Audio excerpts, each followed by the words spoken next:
How do you download CapCut on a laptop, guys? I'm going to show you here, and if this video helps you, don't forget to subscribe to the channel. So you're going to open up a browser. I open Google Chrome here. In Google Chrome, you're going to access CapCut's official website, okay? You can type it in and search for it. The first site that appears is the official one. You can click on it. You come to the official page, and here you'll already see the option to download. You can click here to download. Wait a little bit. It's already downloaded up here, guys, really fast. Now you click to open it. Go ahead and click. It will ask if you allow this application to make changes to your computer.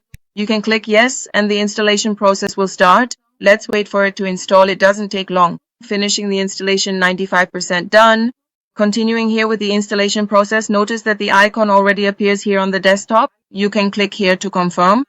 Here you will agree to the terms of service and privacy policies. You can click here, I agree, and that's it. We just finished downloading it here on the laptop. I'm going to click here to close. Here you can start by creating your first project, and that's it. It's simple for you to download and use your program to edit videos, and that's it. If I helped you, don't forget to subscribe to the channel.